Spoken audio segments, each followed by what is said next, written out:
Druacht, the Irish word for Jew. There are many Irish folklore customs and practices associated with the month of May, or Bealtaine, as we say in Gaeilge, the Irish language. These customs began on Ihe Bealtaine, the eve of Bealtaine. It was believed that the music of the Aes She, or the fairies, could be heard, especially on that night, when the year turns and the boundary between this world and the other world grows thin. Because fairies were believed to be especially active at this time, people were particularly careful not to disturb them.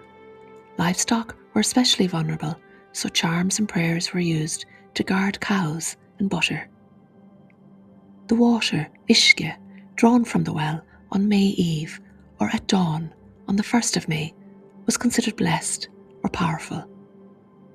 The face washed on May morning in Druacht na Maidine, the morning dew, was thought to bring beauty and health.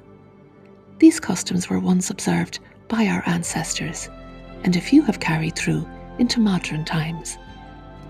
One of the most beautiful ways to welcome Bealtaine and to honour the return of summer is by stepping into Druacht na Maidine, barefoot, quietly feeling the living earth beneath your feet.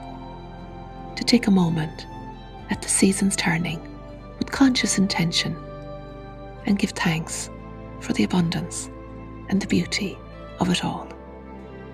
Druacht, the Irish word for Jew.